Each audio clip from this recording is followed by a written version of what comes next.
Bonjour à toutes et à tous, bienvenue sur ARPOD, le podcast de la Société française d'anesthésie-réanimation.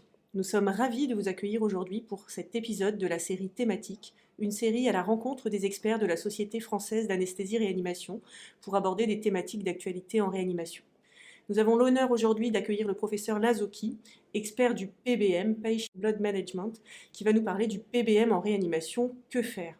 Merci professeur d'avoir accepté notre invitation et on commence en disant que finalement on parle de PBM en réanimation, mais finalement c'est quoi le PBM et pourquoi c'est important ? Bonjour à toutes et tous. Alors d'abord c'est un plaisir d'être ici. J'espère que vous êtes en train de courir, de conduire ou quoi et que je vais pouvoir vous changer les idées. Alors PBM, Patient Blood Management, en français on pourrait dire gestion personnalisée du sang. C'est un concept qui a plus de 20 ans et qui est issu finalement de ce qu'on appelait l'épargne transfusionnelle. Donc c'est né de cette idée que la transfusion pouvait être délétère pour les patients, notamment en périopératoire, et que finalement on pouvait préparer les patients avant une intervention chirurgicale en augmentant leur taux d'hémoglobine de façon à éviter la transfusion. Donc ça c'est l'histoire, et puis ce concept a évolué vers le concept de Patient Blood Management avec l'idée qu'il faut maintenir le capital sanguin des patients, globalement leur taux d'hémoglobine, pour améliorer leur pronostic. Et la définition aujourd'hui du Patient Blood Management, c'est tout ce qu'on va faire pour améliorer le devenir des patients en maintenant leur capital sanguin, en maintenant leur quantité d'hémoglobine. Et pas seulement en évitant de les transfuser. Merci. Et du coup, pourquoi c'est important spécifiquement en réanimation ? Ce concept, il est né en chirurgie, mais il a tout son sens en réanimation. Tout son sens parce que l'anémie, c'est extrêmement fréquent chez nos patients de réanimation. D'abord, à l'entrée. Il y a au moins 3 grandes cohortes internationales aux États-Unis, en Europe, et la dernière, l'étude ICON, qui est une étude internationale, plus de 10 000 patients, qui montre la même chose, c'est-à-dire qu'à l'admission en réanimation, le taux d'hémoglobine moyen, il est autour de 11 grammes par décilitre, et plus de 30% des patients ont un taux d'hémoglobine inférieur à 9 ou 10. Et cette anémie, à l'arrivée, en réanimation, elle est associée à plus de mortalité, plus de complications, des durées de séjour prolongées. Donc déjà à l'entrée, on a beaucoup d'anémie. Et puis, vous le savez tous, on adore prélever du sang, les patients de réanimation sont extrêmement inflammatoires, et tout ça va impacter l'érythropoïèse, et finalement l'anémie va continuer à se développer durant le séjour en réanimation, ce qui fait qu'à la sortie de réanimation, plus de 85% des patients ont une anémie. Et cette anémie, elle dure extrêmement longtemps. Une étude d'Australie-Nouvelle-Zélande montre sur 6 900 patients qu'à 1 an de la sortie de réanimation, 60% des patients sont encore anémiques. Enfin, cette anémie à la sortie de réanimation, elle est aussi associée à plus de morbidité. Dans une cohorte de 200 patients SDRA, à 3 mois du séjour de réanimation, les patients qui ont une anémie, ils ont des scores SF36 diminués, ils ont des scores de dépendance augmentés, et ils ont une moins bonne distance de marche au test de 6 minutes. Et on a la même chose en post-réanimation de chirurgie cardiaque, ou dans le centre de réhabilitation, les patients qui ont moins de 10 grammes d'hémoglobine, ils ont un test de marche de 6 minutes qui est diminué, ils ont une durée de séjour de réhabilitation qui est augmentée de plus de 4 jours, et finalement dans cette étude-là, il faut avoir plus de 13 grammes d'hémoglobine pour avoir les meilleures performances. Donc en résumé, c'est extrêmement fréquent l'anémie à l'entrée et encore plus à la sortie de réanimation, et ça impacte négativement le devenir des malades. Merci beaucoup pour votre réponse. Mais finalement, pour l'anémie en réanimation, est-ce que le traitement, c'est pas tout simplement la transfusion ? Donc je vois que vous êtes plutôt old school. Donc oui, bien sûr, on peut transfuser les patients et on a adoré faire ça. Mais finalement, et je pense que tous nos auditeurs savent qu'aujourd'hui on est sur des stratégies transfusionnelles restrictives, la première étude qui a démontré qu'une stratégie restrictive faisait au moins aussi bien qu'une stratégie libérale, c'est chez les patients de réanimation. C'est l'étude TRIC de Ebert, qui est publiée dans New England au tout début des années 2000, enfin en 99, et qui a montré que chez les patients de réanimation, transfusés en attendant que l'hémoglobine soit inférieure à 7 grammes, 1 kg par 1 kg, ne faisait pas moins bien que transfusés quand les patients avaient moins de 10 grammes d'hémoglobine, là encore en transfusion de 1 kg par 1 kg. Et même chez les patients les plus jeunes et les moins graves, la stratégie restrictive les patients d'une stratégie restrictive avaient une meilleure survie. Depuis cette étude-là, on a eu des dizaines et des dizaines d'études randomisées contrôlées sur le même modèle, restrictive versus libéral, chez les patients septiques, chez les patients post-opératoires, en chirurgie cardiaque, et qui ont toutes montré la même chose, c'est que la stratégie libérale ne faisait pas moins bien, et au contraire, permettait d'épargner énormément de produits sanguins.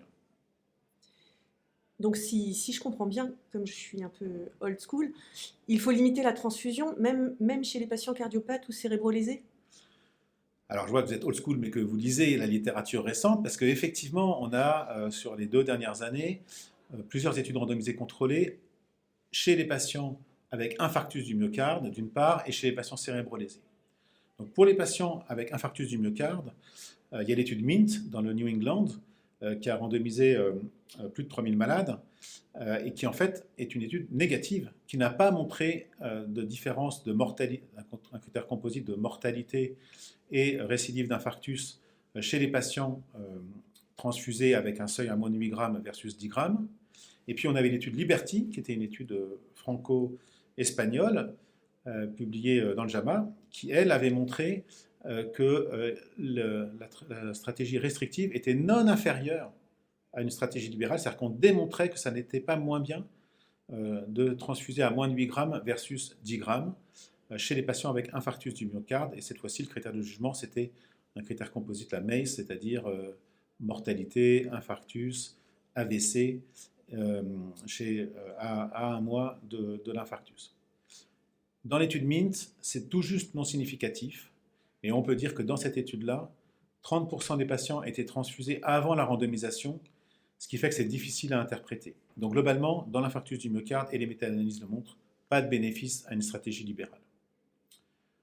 Pour ce qui est des cérébrolésés, on a 2 grandes études dans New England chez, d'une part, les traumas crâniens et l'étude Emotion, et d'autre part, chez les hémorragies méningées, l'étude Sahara, qui ont fait sur le même modèle de restrictif et libéral avec des seuils à 8 et 10 grammes, n'ont pas montré de bénéfice des stratégies libérales sur la récupération neurologique des patients. Et puis il y a l'étude TRAIN, qui est l'étude du JAMA, qui elle a une population mixte de patients cérébrolésés qui inclut trauma, hémorragie méningée et aussi AVC hémorragique, hématome intracrânien, et qui elle est significative, montrant un bénéfice de la stratégie libérale. Donc qui met un petit peu d'incertitude dans les données. Alors, il y a beaucoup de différences dans ces études. Alors d'abord, il faut redire qu'en méta-analyse, finalement, il n'y a pas de bénéfice à la stratégie libérale. Et puis surtout, dans l'étude TRAIN, on a 15% des patients qui ne sont pas transfusés alors qu'ils devraient l'être, enfin 10% et 5% qui sont transfusés alors qu'ils ne devaient pas l'être. Ce qui fait qu'on a là encore des données qui sont quand même pas extrêmement solides et finalement, au total, pas de signal extrêmement fort d'un bénéfice clinique, alors que l'ensemble de ces études montrent toujours la même chose, c'est que quand on fait une stratégie libérale, on transfuse, mais énormément plus. Si on combine l'ensemble de ces patients traités dans les groupes libéraux versus les groupes restrictifs, on est à des milliers de culoglobulaires, 4500 culoglobulaires de plus utilisés chez les patients libéraux que chez les patients restrictifs. Et je pense qu'à l'heure où le sang est rare, on doit le conserver pour les chocs hémorragiques, pour les patients qui saignent, là où ça fait du sens de donner du sang. Très bien, donc merci beaucoup pour cette réponse complète sur la transfusion. Finalement, donc on limite la transfusion. Est-ce que du coup, il y a d'autres traitements à proposer pour nos patients de réanimation?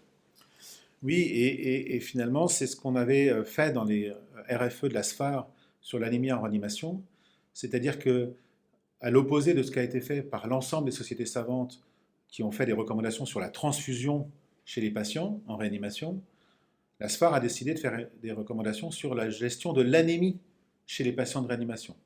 Donc on a tout un premier volet sur la transfusion, je ne vais pas revenir dessus, puisque finalement on recommande d'utiliser des seuils restrictifs et avec un tableau qui met les cibles d'hémoglobine, parce que je pense que dans cette matière, il ne faut pas être complètement dichotomique. On ne peut pas dire qu'à 6,9, il faut transfuser tous les patients et qu'à 7,1, aucun patient ne doit être transfusé.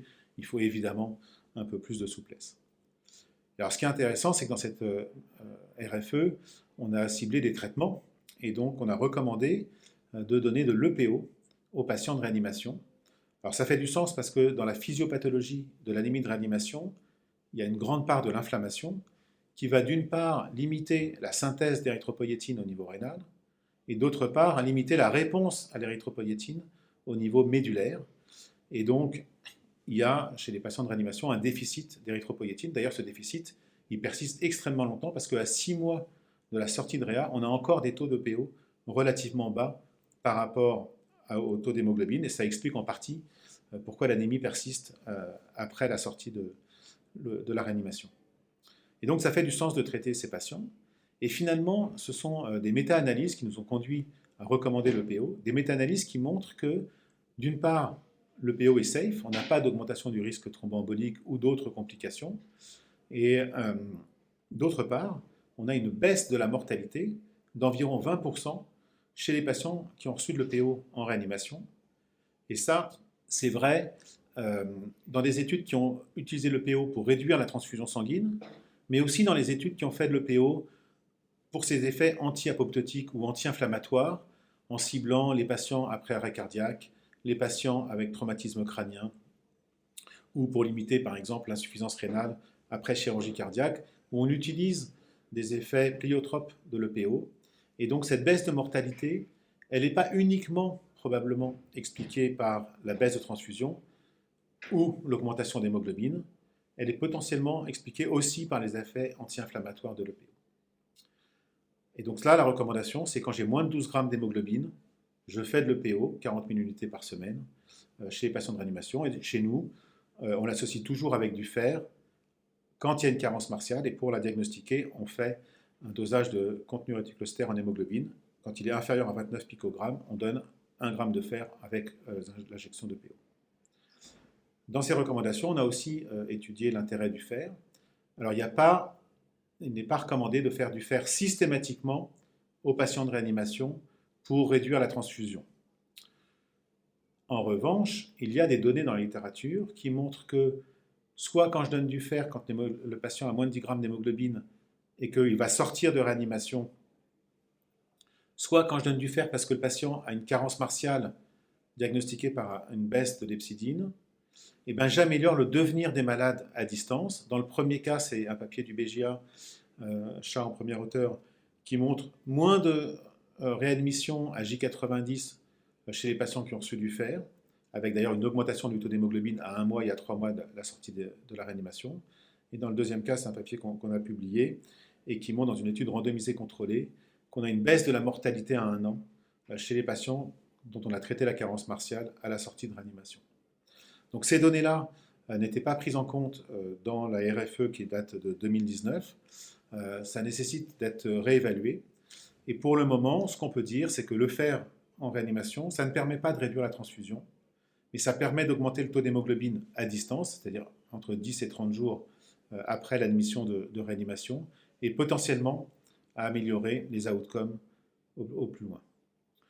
Enfin, comme pour tout en médecine, prévenir vaut mieux que guérir, et donc il faut faire attention à ce qu'on fait, parce que l'autre mécanisme de l'anémie de réanimation, c'est les prélèvements sanguins répétés, c'est les saignements qu'on peut faire pendant les gestes invasifs. Et donc on doit réfléchir à notre façon de prescrire des examens complémentaires, à notre façon de prélever ces bilans sanguins. Un papier du JAMA montre que la simple utilisation de tubes sanguins pédiatriques versus des tubes normaux, c'est-à-dire 1,5 ml autour de 4 versus 4,5 ml en moyenne par tube, permet de réduire la transfusion. Globalement, on évite 1 kg globulaire pour 10 patients traités. Et donc ces stratégies de prévention de l'anémie par la gestion des examens complémentaires et aussi par la mise en place de tubes sanguins pédiatriques ou de systèmes de réinjection du sang au niveau des prélèvements de cathéter artériel permettent également de réduire l'anémie. Merci professeur Lazoki pour votre éclairage sur cette question d'importance majeure. Avez-vous un mot à rajouter? Les RFE, elles sont sorties en 2019. Évidemment, c'est juste avant le Covid. Et donc, elles ont été mal diffusées. Et donc, on a le projet qui est financé par un PREPS d'évaluer l'impact de la mise en place de ces RFE sur la mortalité des patients. Et donc, on doit commencer une étude qui s'appelle Stop A, anémie bien sûr, en 2026. 35 centres, 5000 patients, et on espère pouvoir démontrer que l'implémentation de ces recommandations diminue la mortalité. Il y a encore des places, comme on dit au théâtre, et donc si vous voulez participer à cette étude, n'hésitez pas à nous contacter. Merci beaucoup pour toutes ces informations. Merci à tous nos auditeurs pour votre écoute. Vous trouverez les références citées dans cet épisode sur toutes les plateformes du podcast et vous retrouverez l'intégralité de nos épisodes sur toutes les plateformes de podcast. Pensez à vous abonner. À très bientôt. Au revoir.